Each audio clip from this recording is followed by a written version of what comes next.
Karena tidak berlapang hati itu musibah. Kunci kebahagiaan telah dia buang jauh-jauh. Kalau orang lapang hatinya, Masya Allah, lapang hati. Tentunya kesadaran bahwasanya yang berurusan dengan kita adalah hamba-hamba Allah, umat Nabi Muhammad. Memang menuntut mengambil hak yang diambil adalah sah, akan tapi tidak dibarengi dengan dendam benci. Bismillahirrahmanirrahim. Assalamualaikum warahmatullahi wabarakatuh. Alhamdulillah wassalatu wassalamu ala rasulillah Habibina Sayyidina Muhammad bin Abdullah wa ala alihi wa ashabihi wa mawalah, amma ba'd. Kaum muslimin dan muslimat dimanapun anda berada, nuhibbukum fillah, kami cintai anda semua karena Allah. Dan semoga Allah benar-benar memberikan kepada kami kecintaan yang sesungguhnya dan menjadikan kita hamba yang saling mencintai. Pada kesempatan ini kami akan berikan hadiah kepada diri kami dan anda semuanya. Sebuah kunci agar semakin indah di antara kita. Suami istri, sanak kerabat dan saudara. Alangkah banyaknya orang berupaya untuk mewujudkan keindahan. Akan tapi ternyata membuka pintunya tidak dengan kuncinya, maka keindahan tidak kunjung terbuka. Resep dari baginda Nabi SAW agar keindahan itu ada di hati kita adalah menjadi orang yang lapang hati, pemaaf,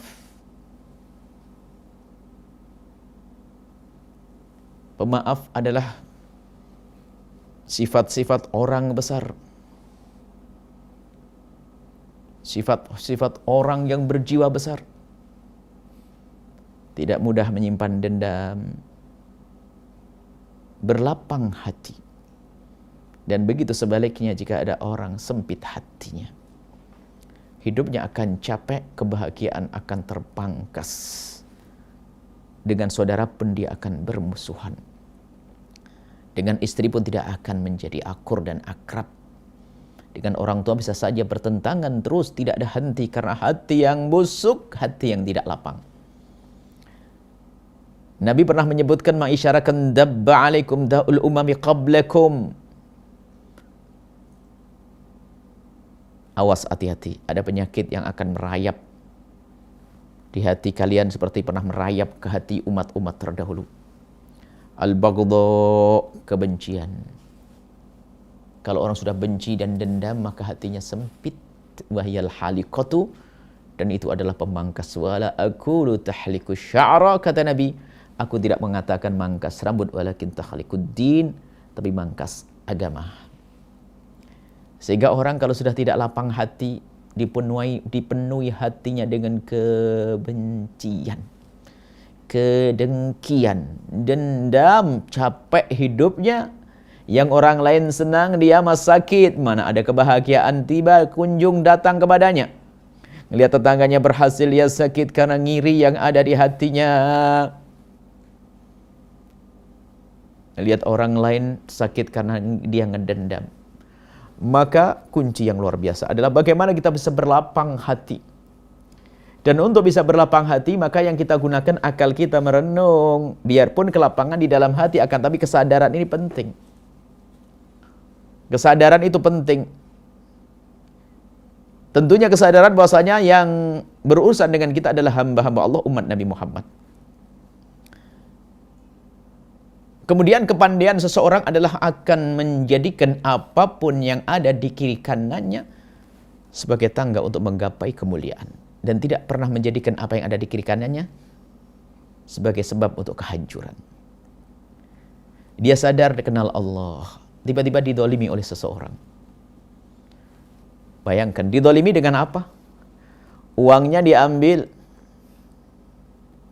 Sudah uangnya diambil habis, kemudian dibisikkan oleh setan untuk membenci, mendendam. Apa yang terjadi di hatinya? Uangnya sudah habis, hatinya sakit. Dua penyakit, dua musibah ada padanya. Memang menuntut mengambil hak yang diambil adalah sah, akan tapi tidak dibarengi dengan dendam benci. Akan tapi tetaplah berlapang hati. Mengambil hak ya, akan tapi jangan sampai dibarengi dengan dendam, kebencian. Kalau orang lapang hatinya, Masya Allah, lapang hati. Kita pernah ya melihat dalam pergaulan saja. Ada orang yang di saat disakiti cuek, gak ada masalah, tenang saja seolah-olah. Ini adalah pilihan dari Allah. Tapi Anda juga pernah melihat orang yang sangat sensitif ya. Dikit-dikit marah, mukanya sampai masem. Mukanya serem, karena dikit-dikit marah. Tersinggung, sensitif. Dikuasai dengan amarah, dikuasai dengan kebencian. Mana akan hidup indah orang semacam itu. Pendidikan dari baginda Nabi adalah lapang hati. Untuk siapa? Untuk orang yang ada di sekitar kita. Bagaimana caranya? Sadari siapa dia. Sadari siapa dia. Dan ini ilmu tingkat tinggi ini. Ilmu tingkat tinggi. Karena mendamaikan hati dengan orang di kiri kanan kita ini, Masya Allah. Ada orang bisa baik kepada Allah Subhanahu Wa Taala, akan tapi ternyata sama adiknya nggak baik, nggak lapang hati, gampang tersinggung dengan adiknya, tersinggung dengan kakaknya, tersinggung dengan ibundanya. Sehingga setiap bertemu dengan seseorang yang muncul adalah prasangka buruk. Apa yang terjadi setelah itu? Menganggap orang seperti jelek semuanya. Melihat kejelekan. Dan dari cara pandang yang salah tadi akan memunculkan juga kejahatan yang lainnya. Dari hati yang tidak lapang ada kerinduan untuk membalas. Ini juga jelek. Kemudian yang berikutnya apa kejahatan selanjutnya? Di saat melihat saudaranya itu ketimpa musibah, dia bertepuk tangan. Musibah lagi. Kemudian setelah itu apa? Dia tidak rindu menyampaikan kebenaran dan kebaikan. Kenapa? Dia tidak senang. Hati-hati. Karena tidak berlapang hati itu musibah. Kunci kebahagiaan telah dia buang jauh-jauh. Mari kita memaafkan ya. Urusan pribadi ya, bukan urusan Allah. Urusan Allah kita tidak boleh memaafkan urusan Allah. Kita harus tegas. Urusan pribadi, aku dicaci, aku diolok, aku difitnah, aku diambil. Mari kita tata hati kita. Kalaupun kita harus minta mengembalikan hak tersebut kepada kita tanpa dibarengi dendam, kebencian, bukan dengan caci maki dan olokan, akan tapi mengadu kepada Allah, ya Allah. Ini langkah pertama. Berikan saudaraku yang berbuat zalim kepadaku itu kesadaran dan ampuni dia, ya Allah. Sungguh kami mencintainya, ya Allah. Dia saudaraku, dia saudaraku, dia saudaraku. Mulailah dengan memohon. Kemudian setelah itu Anda lanjutkan dengan cara mengambil hak Anda dengan cara benar. Kalau berhasil, alhamdulillah. Kalau tidak berhasil, jangan sampai dendam itu semakin subur di hati kita gara-gara hak kita tidak tercapai. Sebab apa? Itulah keberhasilan setan. Setan menjadikan saudaranya berbuat zalim, lalu dijadikan kita masuk neraka karena hati kita sempit, lalu dendam dan musuh saudara kita. Baik, mari kita semua berlapang hati dengan cara membiasakan ini. Kunci satu saja saya berikan.